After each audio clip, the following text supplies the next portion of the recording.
You're listening to PetLifeRadio.com. It's a big world out there, and you're just looking for a pat on the back or head.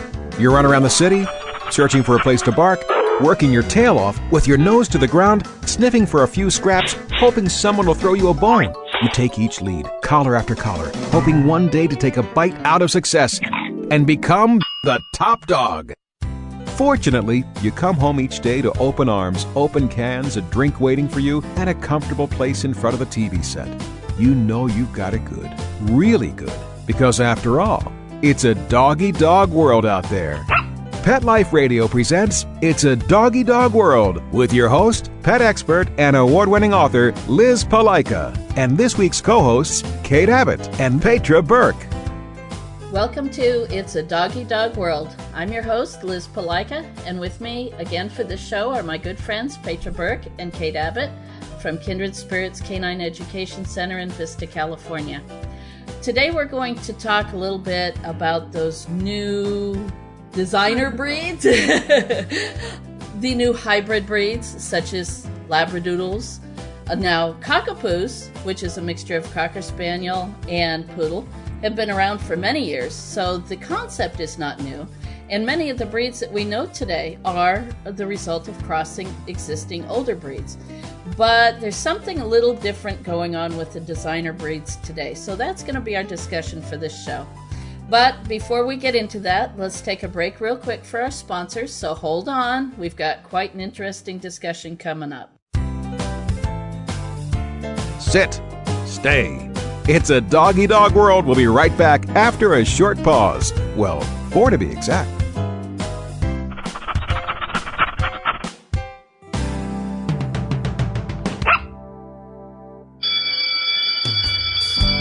School's in session on Pet Life Radio with Teacher's Pet. Learn how to communicate with your pet, train your pet, and see the world from your pet's point of view. You may even learn a few tricks yourself. Teacher's Pet with pet expert and author Sarah Wilson. Only on PetLifeRadio.com. Pets are part of the family, and when traveling with your dog, there's only one magazine to include when packing your doggy's duffel bag, and that's Fido Friendly, the travel and lifestyle magazine for you and your dog. Each bi-monthly issue includes hotel, city and state reviews, and doggy destinations to explore with your furry companion. Fido Friendly magazine can be found at Borders, Barnes & Noble, PetSmart, Pet Boutiques, and Fido Friendly hotels nationwide. Or you can go online to subscribe at www.fidofriendly.com. So get traveling with your pet today and leave no dog behind. And remember, Fido Friendly's the only magazine dedicated to the travel lifestyle of man's best friend, and the one magazine your dog will thank you for.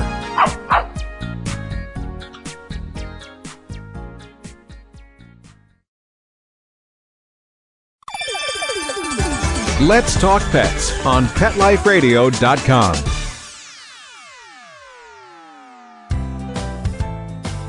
We know you're begging for more. So back to It's a Doggy Dog World with your fetching hosts, Liz Palaika, and this week's co-hosts, Kate Abbott and Petra Burke. Welcome back to It's a Doggy Dog World. I'm your host, Liz Palaika. With me today is Petra Burke and Kate Abbott from the Kindred Spirits Canine Education Center in Vista, California. Today we're talking about designer breeds. But let's start first with what is a breed? A breed of dog, or a breed of horse, or a breed of cat, or a breed of bird are animals that are related enough that they can be bred to each other and produce fertile offspring. So that means that any breed of dog can breed with another breed of dog and produce fertile offspring. Mules are the result of a breeding between a horse and a donkey, and mules are not fertile. So that's crossing species. In dogs, what we look at is that dogs of a similar breed have the same characteristics. There can be variables slightly, but they have to have the same basic characteristics. German Shepherds, for example, have the upright, large ears, a broad skull, a long nose, relatively long legs, a long sloping back, and a long sweeping saber-type tail. They move at a flowing trot most of the time. That's their preferred means. And they have a coarse outer coat of guard hairs and a soft undercoat. That's a German Shepherd. We all know what German Shepherds are, and we recognize them. One of the second key characteristics of a breed is that when two dogs of the same breed breed to each other, they breed true. That is, they produce offspring like themselves. With mixed breeds, that's not so, because the genetics vary. Each puppy will get so many characteristics from the mother and so many characteristics from the father, but that can be totally different for each puppy in the litter, so they don't breed true. Most dog breed registries, such as the United Kennel Club, the American Kennel Club, and some of the others, require that for a breed to be recognized, it has to breed true, that is, produce offspring like the mother and the father, for a minimum of 6 to 7 generations. Sometimes more than that is required, especially if there are too many variables in the puppies.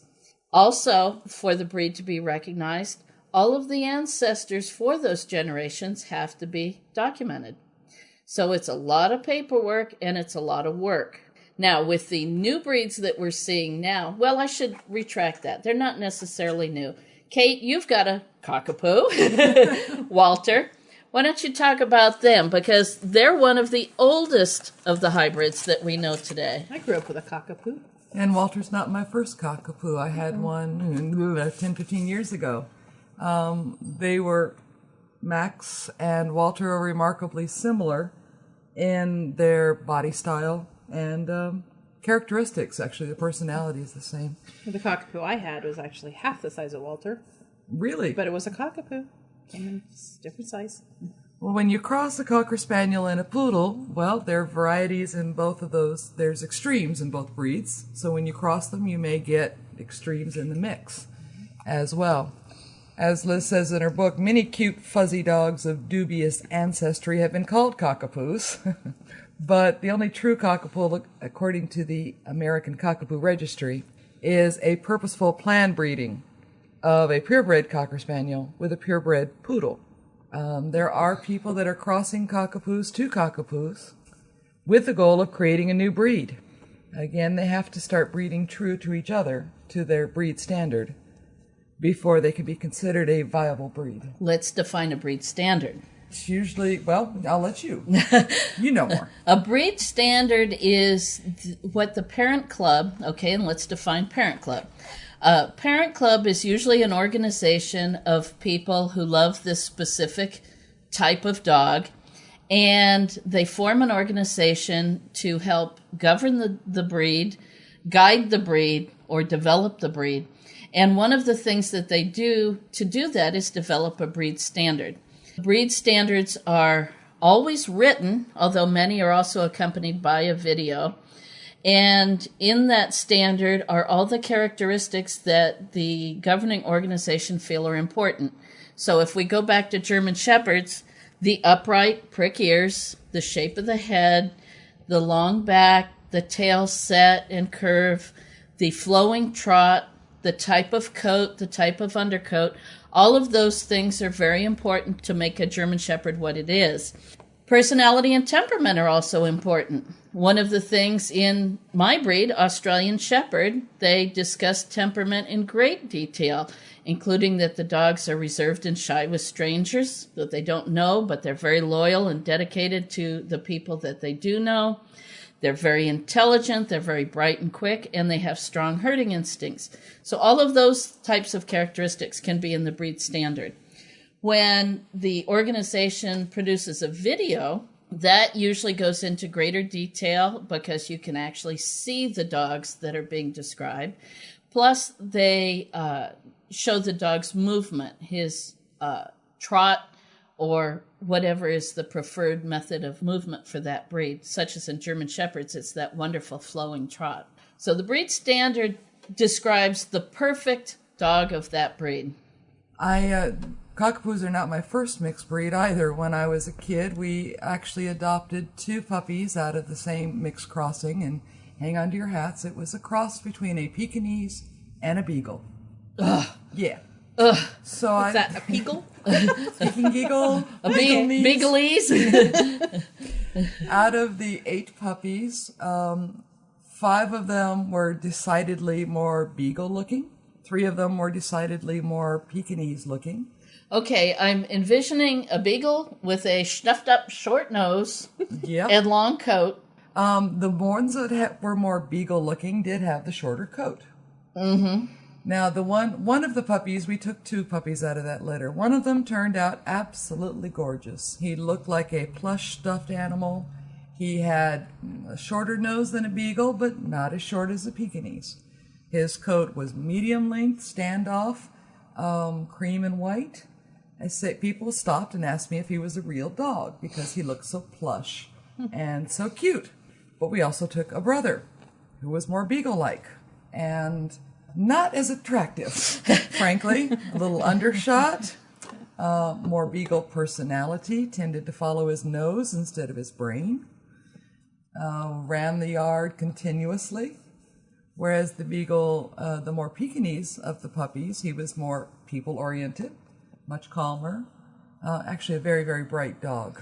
But that variety in the puppies is exactly what we were talking about when we're saying each puppy in the litter gets genetics from each parent, and what genetics the puppy gets is variable each and every time. And so they're not breeding true to type, and hence are mixed breeds, not a true breed. Which sound like only 1 out of 8 was actually half and half. Close 1 to out it. of 8 was a good, 1 out of 8. well put together dog, both physically and mentally. The others had health problems most of their lives.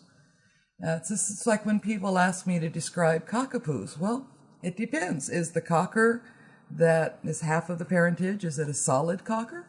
Or is it a nervous, anxious cocker? Mm-hmm. That's going to be passed on. So trying to find common traits for cockapoos can be difficult. Mm-hmm. They're not an established standard to the breed. Now, this most recent influx into the hybrid or designer dogs was the Labradoodle, and that started in Australia.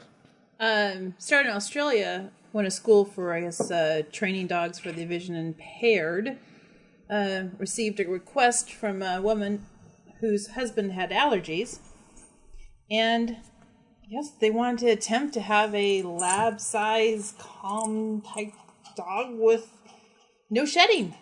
And that's what we unfortunately have seen in our classes. We have a lot of Labradoodles that come through, and I'll never forget that one lady that got a Labradoodle, and she was so proud, and it wasn't going to shed, and that was paid a a lot of guarantee. money for that dog. Paid a lot of money, and a couple weeks later, comes back wearing black and covered in dog hair from that same dog that was guaranteed not to shed. She was a little more lab in it. She was not happy. No.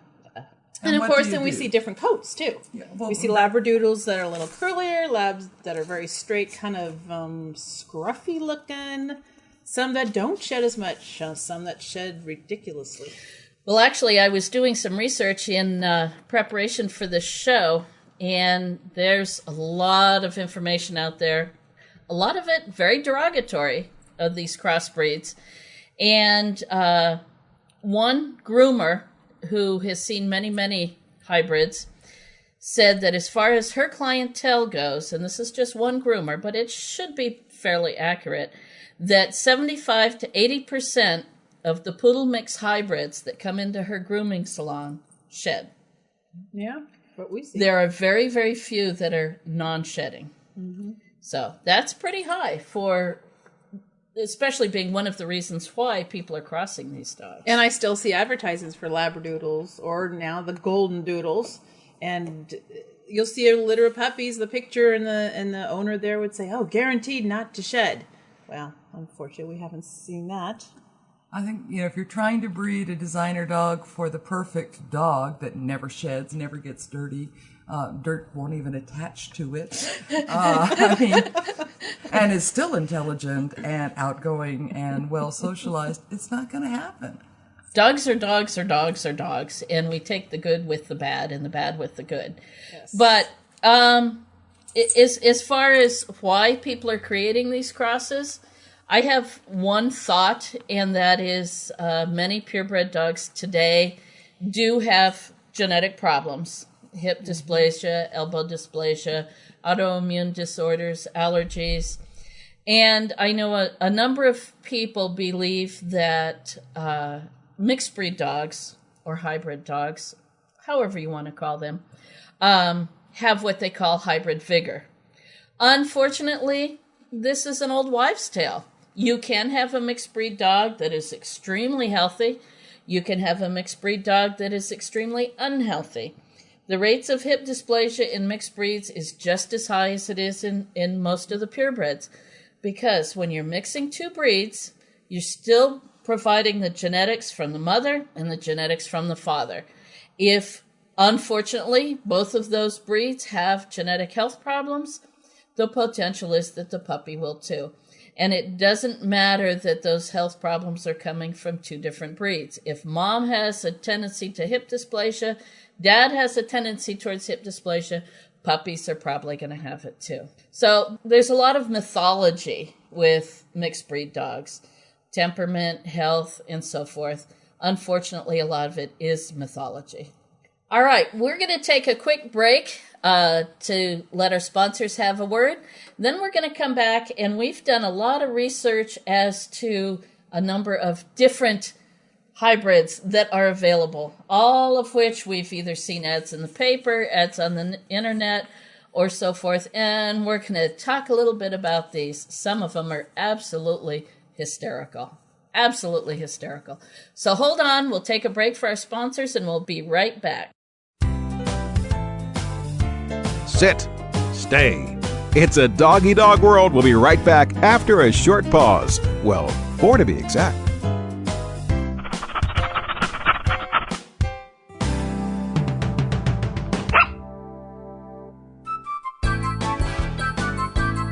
There's nothing like a shaggy dog, baby. They're shagadelic. And this is the place to find out how to have harmony in the household with your pets. Oh, yeah. So stop by our pad every week and get switched on, baby. Switched on to the show that's all about attitude. Oh, behave. With your groovy host, pet edutainer Arden Moore. Yeah, baby, yeah. Every week on demand on PetLifeRadio.com.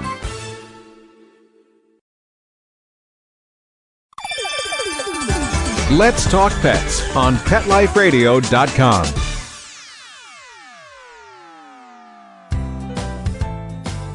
We know you're begging for more. So back to It's a Doggy Dog World with your fetching hosts, Liz Palika, and this week's co-hosts, Kate Abbott and Petra Burke. Welcome back to It's a Doggy Dog World.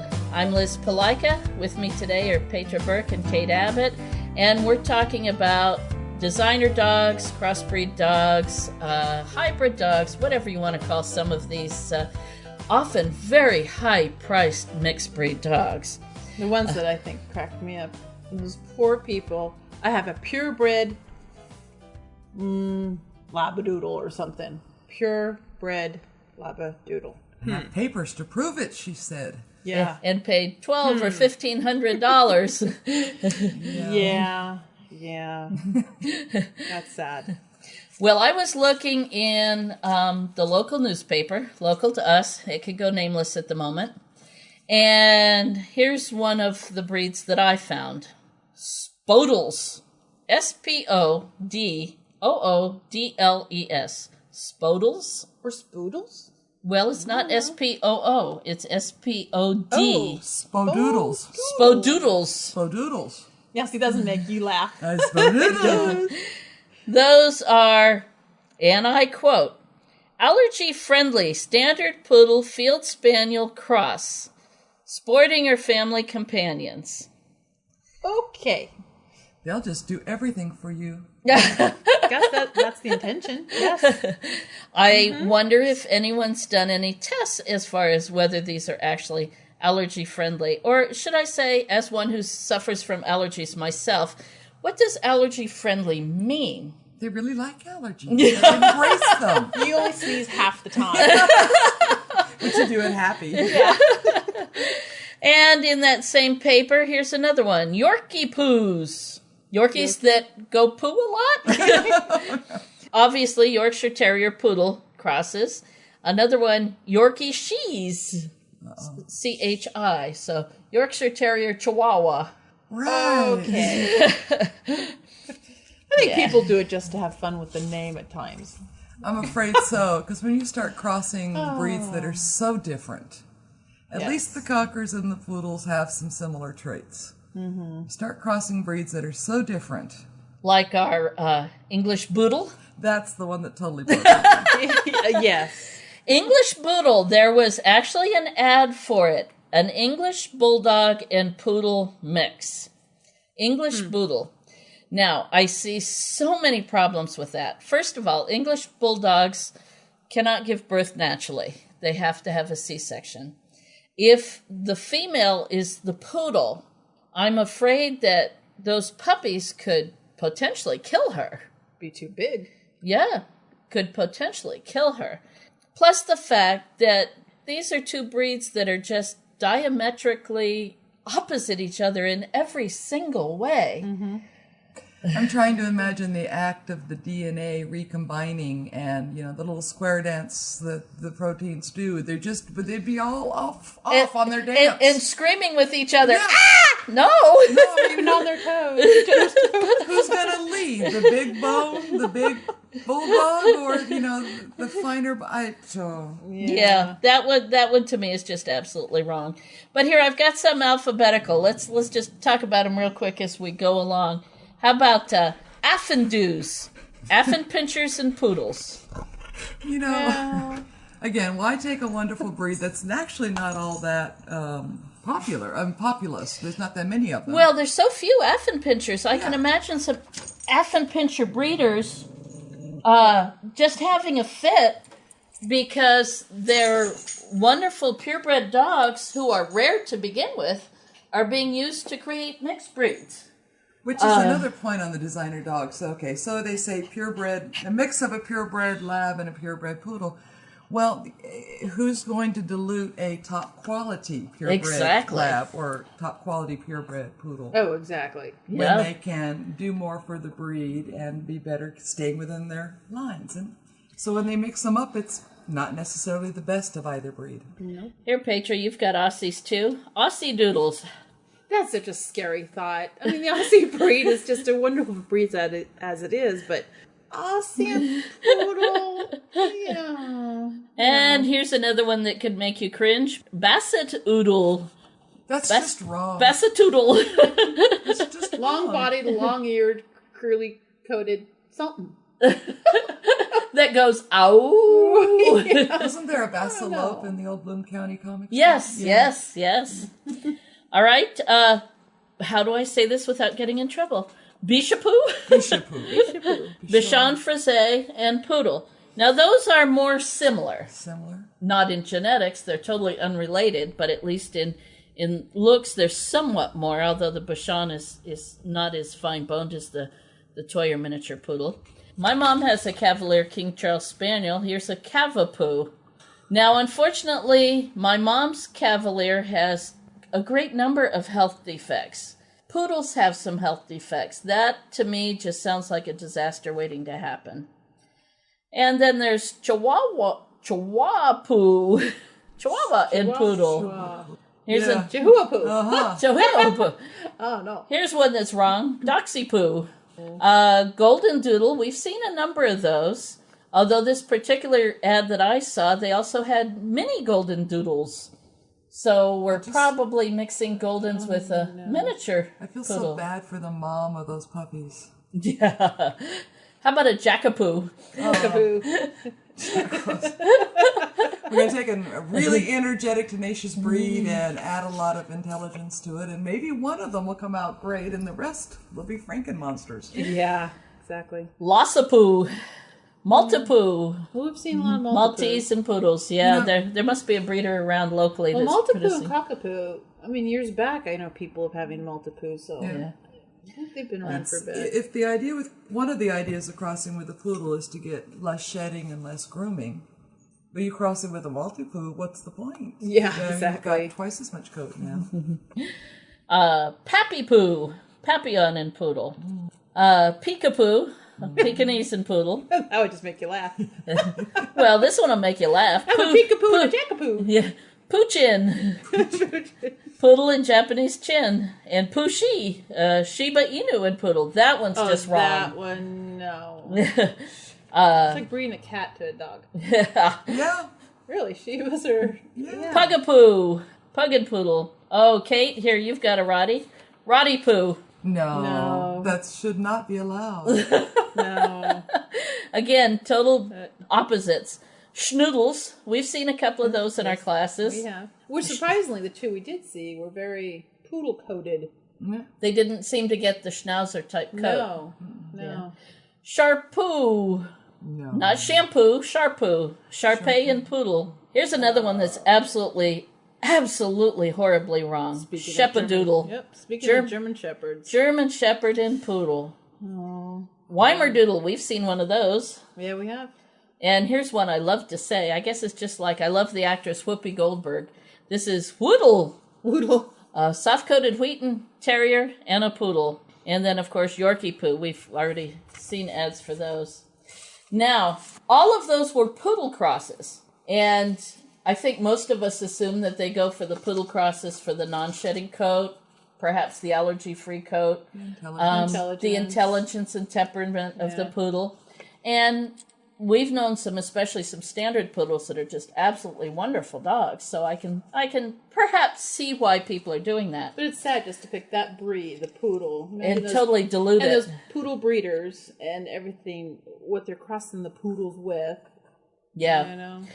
But in researching this, I also found some other breeds that were used in crosses. That excluded poodles? That excluded poodles. Ah. How about a Beachy Pap? Excuse me? I'm not saying it twice. A Bichon Frise and Papillon. Oh, dear. A Malky. Tease and Yorkie mix. Yep. A Pica-Shawn. Peek and Bichon. A Pica-Pom. Pekingese and Pomeranian. Oh, Keely, sorry. As Petra has her Pomeranian asleep on her lap as we do this. A Pouchon, a Poodle and Bichon. A Schnauzies. What's that? Schnauzer and Maltese. Oh, goodness. A Shishon. Shih and Bichon Frise. A Yorkie Shawn. Yorkie and Bichon. Yorkies. Yorkie and Shih Tzu? Maltese. Oh, and then a there you go. Yorkie She. That's a Yorkie and Shih Tzu. Now, then we get into the ones that have the three breeds into them. And this is one. We were having some laughs over this the other night. Here's one that's called a Dixie Doodle. It is a lab and poodle mix, creating a labradoodle bred with a dachshund. Okay, a labradoodle is a fairly big dog. If everyone knows what a dachshund is, that's a little bitty thing. The mind boggles. They either gave him a step stool or made her lay down, one of the two. Oh, and then my favorite one. There's a cock-a-poodle-doo. Yep, there you go. What does the rooster do? Cock-a-poodle-doo. A cocker and poodle mixed, which creates the cockapoo, mixed with, of all things, a Doberman Pinscher. That's the first thing that comes to my mind. Pinscher. Yeah. And they do it just for the vowel, the syllable. They have to. And then this one had a unique name, Daisy Dog, a Bichon and Poodle mixed with a Shih Tzu. Daisy Dog. I wonder where they got Daisy Dog out of that mix. I bet the original was named Daisy, and so they named the up-and-coming breed after them. Daisy Dog. Yeah. You know, Now, back when I got my Pekingese Beagle mix, it was because the Beagle and the Pekingese had a love affair. And they lived next door to each other, and these two dogs adored each other. And then they had A little romance. They had a little romance, and after that, the owners did the appropriate thing. But they didn't deliberately set out Right. to. And you didn't pay $800 for each dog? No, heck no. Never have. that's one of my biggest problems with the hybrid breeds, other than the deceptive advertising that is often put out there also. If a person wants a mixed breed dog, that's absolutely fine. Mixed breeds can be wonderful pets. They can be wonderful companions. My first dog when I left home as a 18-year-old was a Chihuahua Dachshund mix that I adopted from the Humane Society. I named her Cricket, and she was an absolutely wonderful little dog. But when people are paying $1,200, $1,500 or more for a mixed breed dog, I'm sorry, that just seems very wrong.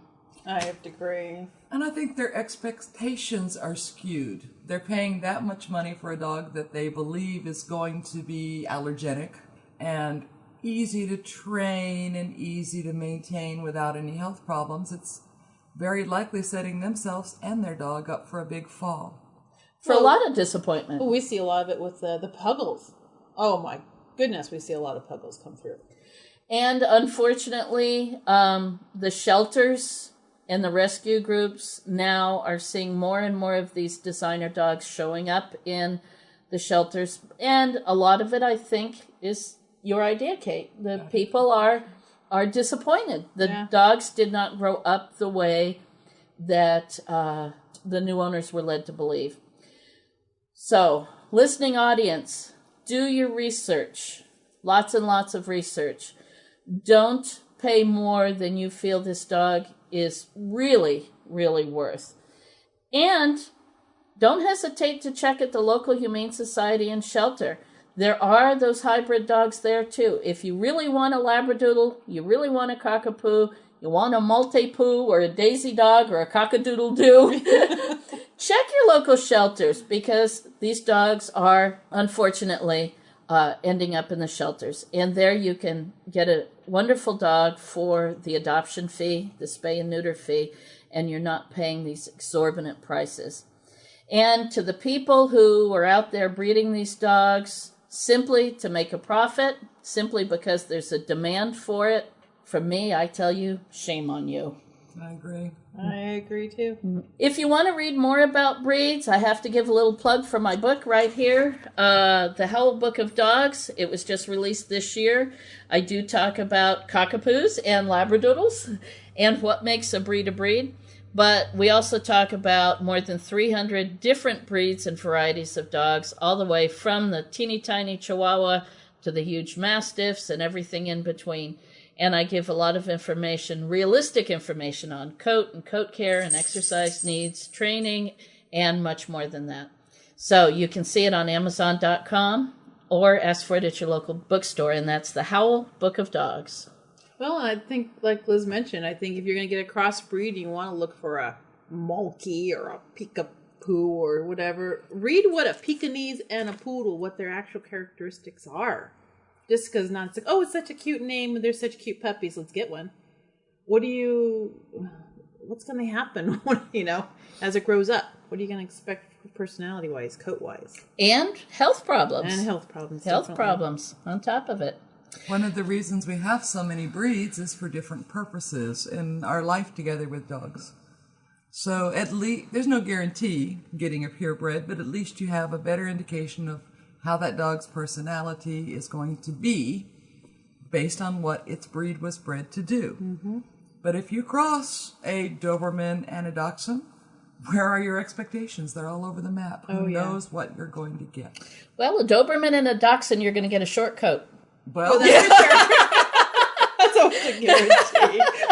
I think that's the only guarantee you've got. You're going to get a short coat. It sounds like a setup for a one-line joke somewhere in there, biting somebody in the ankle. I don't know. Anyway.